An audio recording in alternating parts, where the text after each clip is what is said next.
സഹാബത്തിന് തഖ്ലീദില്ല എന്ന് പറഞ്ഞാൽ അള്ളാഹുവിന്റെ പ്രവാചകൻ പറഞ്ഞതിന് അപ്പുറത്ത് ഏതാള് പറഞ്ഞാലും സ്വീകരിക്കൂല. അള്ളാഹു റസൂലിനാണ് പ്രാധാന്യം. അതുകൊണ്ടാണ് അബ്ദുല്ലാഹിബ്നു അബ്ബാസ് റളിയല്ലാഹു അൻഹു ഒരിക്കൽ ഒരാള് ഹജ്ജിലെ തമത്തുമായി ബന്ധപ്പെട്ട വിഷയം ചോദിച്ചു. ഹജ്ജിലെ തമത്തു എന്ന് പറഞ്ഞാൽ നമ്മുടെ നാട്ടിൽ നിന്നൊക്കെ ഹജ്ജിന് പോകുന്ന ആൾക്കാർ തമത്തുമായിട്ട് ഹജ്ജ് ചെയ്യുക. ഹജ്ജ് ഉംറയും, പിന്നെ ഉംറ ആദ്യം ഇഹ്റാം കെട്ടി, പിന്നീട് തഹല്ലുലായി, പിന്നീട് ദുൽഹിജ്ജ് 8 ഹജ്ജിന് ഇഹ്റാം കെട്ടിയിട്ട് ചെയ്യുന്ന ഹജ്ജ്. അപ്പൊ അതിനെപ്പറ്റി ചെയ്തപ്പോൾ റസൂലുള്ളാഹി സ്വല്ലല്ലാഹു അലൈഹി വസല്ലം അങ്ങനെ ചെയ്തു എന്ന് പറഞ്ഞു. അപ്പൊ ഇതല്ലല്ലോ അബൂബക്കർ സിദ്ദീഖ് ഉമറിന്റെ അഭിപ്രായത്തിലല്ലോ എന്ന് പറഞ്ഞപ്പോൾ അബ്ദുല്ലാഹിബ്നു അബ്ബാസ് കോപിഷ്ഠനായി. ഞാൻ എന്നോട് പറഞ്ഞ എന്താണ്? അബൂബക്കർ സിദ്ദീഖ് പറഞ്ഞു എന്നല്ല, റസൂലുള്ള പറഞ്ഞു എന്ന് ഞാൻ പറഞ്ഞു. പ്രവാചകൻ പറഞ്ഞു എന്ന് പറഞ്ഞാൽ പിന്നെ അബൂബക്കർ സിദ്ദീഖ് എന്താ പറഞ്ഞു, ഉമർ ഖത്താബ് എന്താ പറഞ്ഞു, ഉസ്മാൻ ബിൻ അഫ്ഫാൻ എന്താ പറഞ്ഞു, അലി ബിൻ അബി താലിബ്, ഇതല്ല ചോദ്യം. റസൂൽ പറഞ്ഞാൽ സമീഅനാ വഅതഅനാ.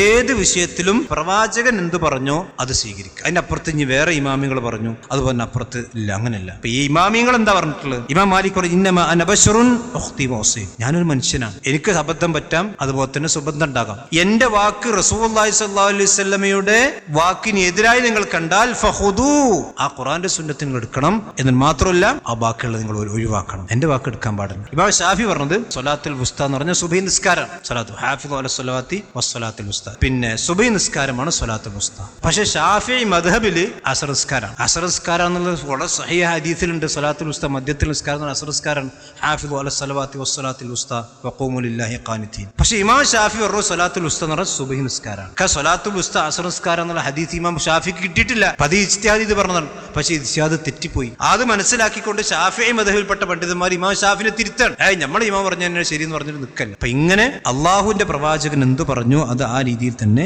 സ്വീകരിക്കണം.